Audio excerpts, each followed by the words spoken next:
Oi, oi! Tá começando mais uma edição do TJ UFSC e hoje você confere o depoimento de Alexandre Silva Marques na CPI da pandemia, a continuação da série sobre os cortes no orçamento das universidades federais brasileiras. Tudo isso e muito mais logo depois da vinheta.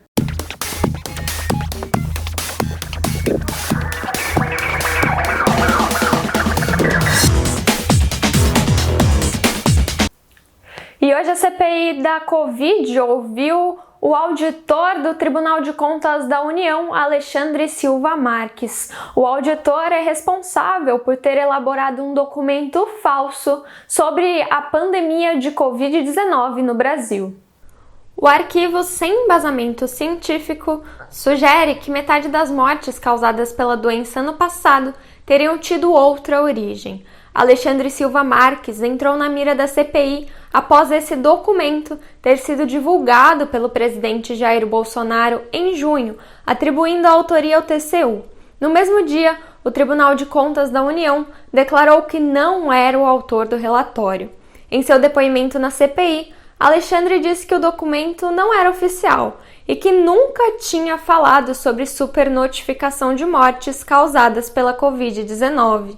Ele relatou que havia enviado este documento a seu pai, que compartilhou de forma indevida com o presidente Bolsonaro. Por fim, afirmou que o arquivo foi adulterado, mas não apontou um autor para as alterações. Para a comissão, há indícios de que o presidente cometeu crime de falsificação.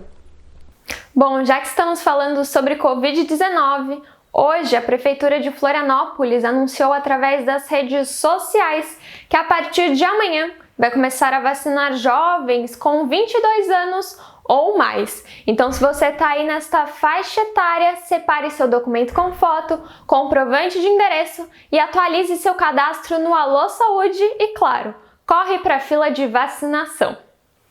Bom, agora vamos aos dados da Covid-19 em Santa Catarina. As informações são da Secretaria Estadual de Saúde. Desde o início da pandemia, foram registrados 1.136.726 casos confirmados de contágio. Do total, 1.106.439 estão recuperados e outros 11.882 são casos ativos. Foram registradas 18.405 mortes no estado. Até o momento, 57,68% da população catarinense já foi vacinada com a primeira dose. 25,19% já receberam a segunda dose da vacina. Agora falando sobre a Universidade Federal de Santa Catarina, ontem foi divulgada uma portaria normativa em que autoriza o retorno presencial e gradual de algumas atividades administrativas e acadêmicas da universidade. É importante ressaltar que esse documento não viabiliza o retorno presencial das aulas da graduação e pós-graduação, pois estas estão suspensas por decisão do Conselho Universitário. O documento emitido pelo reitor Ubaldo Baltazar viabiliza a preparação de normas e ações para a retomada. Cada setor deve organizar o seu plano de retorno até o dia 20 de setembro, respeitando os grupos de risco. A partir desta data, a UFSC estará de portas abertas com atendimentos das 8 da manhã até às 6 da tarde. O objetivo neste momento é preparar os espaços físicos e as equipes para uma possível retomada das aulas práticas de graduação que vão ocorrer na segunda fase do plano de contingência, que ainda não tem data para acontecer. Os trabalhos devem ocorrer com revezamento entre as equipes e as reuniões continuarão de forma remota. Para manter a segurança dos envolvidos, a UFSC está preparando uma série de procedimentos, como a testagem de colaboradores, o acompanhamento de indicadores epidemiológicos a testagem do nível de CO2 nos ambientes para assegurar a qualidade de circulação do ar e a cobertura vacinal dos colaboradores. A expectativa é que até o próximo mês, cerca de 75% dos professores e técnicos administrativos já estejam completamente imunizados. O Colégio Aplicação e o Núcleo de Desenvolvimento Infantil, o NDI, devem ser os primeiros a iniciarem as aulas no modo semipresencial. A previsão é que o retorno ocorra entre o final de setembro e o início de outubro. Para a segurança dos alunos, o Colégio Aplicação colocará marcações para orientar o distanciamento e haverá oferta de álcool em gel. Além disso, será montada uma tenda de isolamento para que casos suspeitos de Covid sejam isolados até o atendimento da vigilância sanitária. O NDI tomará medidas semelhantes e continuará com os atendimentos remotos para as famílias que optarem por não retornarem presencialmente. Nas últimas semanas, circulamos aqui no jornal matérias sobre a situação orçamentária das universidades federais do Brasil, das regiões Sul e Sudeste. Hoje vamos te apresentar um pouco da situação das instituições federais de ensino superior na região centro-oeste do país. Isso é educação precarizada, ele tira da pública e põe na privada. Assim como foi visto nas regiões Sudeste e Sul, as universidades federais da região Centro-Oeste também estão sofrendo com os cortes de verba. Este é o caso da UNB, a Universidade de Brasília. No total, são 34 milhões de reais congelados, que equivalem a 26% do orçamento da universidade. O orçamento discricionário da UNB este ano veio 8% menor do que em 2020, que já tinha vindo menor do que em 2019. Esse é aquele recurso que nós usamos para pagar água, luz, limpeza, segurança, bolsas de assistência estudantil, bolsas de extensão, bolsas de graduação. E pela primeira vez na história da nossa universidade, não veio recurso para investimento por parte do Tesouro Nacional. O que significa que não há recursos repassados pelo governo federal para aquisição de livros, bases de dados digitais, equipamento de laboratório e realização de obras. Os equipamentos e a estrutura da universidade são essenciais para o combate à pandemia. A UNB, além de ter participado da terceira fase de testes da vacina Coronavac, também tem em seu hospital universitário um centro de referência no tratamento da Covid-19. Outra universidade que atua no combate à doença é a Federal do Mato Grosso do Sul, a UFMS.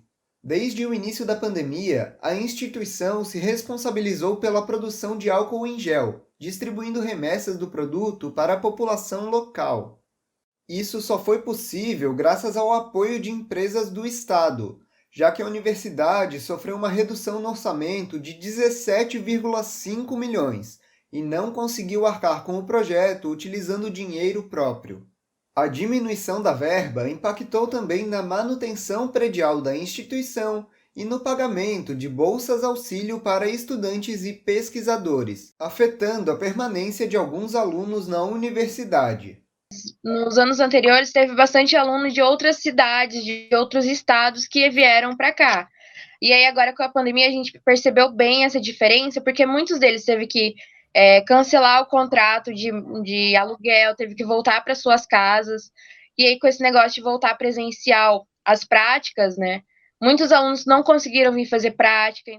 A UFMS iniciou o segundo semestre letivo de 2021 no dia 2 de agosto. Devido à pandemia, foi dada liberdade para que cada curso determinasse a melhor forma de retorno, presencial ou remotamente. Esta liberdade, no entanto, não é possível para a UFMT, a Federal do Mato Grosso. Em 2013, o orçamento da instituição foi avaliado em 42 milhões de reais. Já em 2021, a verba foi reduzida a 1/10 de seu valor original, contando hoje com apenas 4,2 milhões. Com essa situação financeira, torna-se impossível a manutenção da estrutura física de alguns setores da instituição, prejudicando também o futuro retorno presencial das aulas. tem prédios que, infelizmente, estão com a estrutura montada, mas que por falta, por exemplo, de iluminação ou de implantação de ares condicionados não podem ser utilizados. Além disso, aqueles blocos que são mais antigos, o meu próprio, né, o Instituto de Ciências Humanas e Sociais, que é o mais antigo da universidade, está assim desabando. O teto, toda vez que chove, desaba na nossa frente. Assim, é uma coisa surpreendente. O período de pandemia possibilitou a experimentação do ensino remoto em larga escala pela UFMT. Os responsáveis pelo orçamento da universidade perceberam uma diminuição nos gastos dentro deste modelo. Por isso, foi colocada em questão a possível permanência do formato mesmo após o fim da pandemia. Apesar dos benefícios financeiros, o ensino não presencial pode trazer outros prejuízos, entre eles o aumento da carga horária para professores, demissão de funcionários terceirizados ou até mesmo a impossibilidade de acesso às aulas por alguns alunos. Para os estudantes, o principal impacto do ensino remoto emergencial é a dificuldade que os estudantes têm de acessar as condições objetivas e materiais de acesso à modalidade de ensino. Então, você teve proposta, por exemplo, de garantir computadores, garantir internet, etc., mas isso não dá conta do tamanho da demanda. Além dos prejuízos ao ensino causados pela possibilidade de permanência do ensino à distância, os alunos da UFMT, assim como das outras universidades já citadas, sofrem com a diminuição do auxílio estudantil. Na UFG, a Universidade Federal de Goiás, a situação é ainda mais grave. Além da impossibilidade de pagamento do auxílio aos estudantes, a instituição corre o risco de fechar em setembro. Em nota, foi divulgado que, além dos cortes de 17,5 milhões feitos a todas as universidades, os bloqueios do governo federal à instituição atingem 29,4% do valor total. Isso impossibilita que sejam pagas todas as contas da universidade. Até o final do ano, calcula-se que a UFG acumulará uma dívida de 30 milhões de reais. O fechamento de universidades públicas não só prejudica inúmeros professores e terceirizados que trabalham nas instituições. Significa também tirar o acesso de milhares de estudantes ao ensino superior de qualidade. O pessoal de outras instituições de ensino superior, privadas, eles não têm noção do que é estar numa federal. Lá, vamos supor, fechou a faculdade, ele vai transferir para outra. Aqui a gente, como que um aluno classe vulnerável vai pagar uma particular, vai fazer aquela conta lá do FIES caríssima para a vida toda dele, e muitas vezes não vai alcançar esse sucesso financeiro para poder pagar essa dívida. Então, estar aqui e defender o público é o nosso direito, porque nosso direito e dever, né? E os alunos da UFMT também sabem da importância de defender o ensino público. Muitos deles atuaram diretamente para manter a instituição em funcionamento. Não vou dizer que foi a melhor alternativa, mas a gente teve que botar a mão na massa. Então, era trazer materiais de casa mesmo, para garantir minimamente condições de manter a universidade de portas abertas. A luta para manter as universidades públicas funcionando não é apenas dos alunos, mas sim de toda a comunidade, tanto fora quanto dentro do meio acadêmico. Não vamos fechar as portas, pelo contrário, vamos continuar funcionando, resistindo, como a universidade faz há 59 anos. A UNB segue atuante como sempre e é necessária como nunca.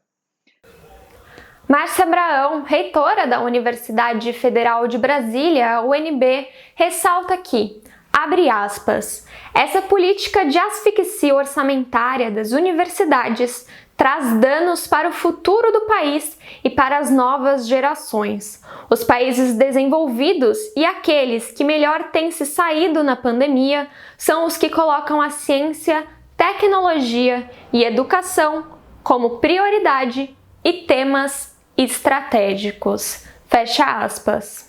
Bom, o TJ UFSC vai ficando por aqui.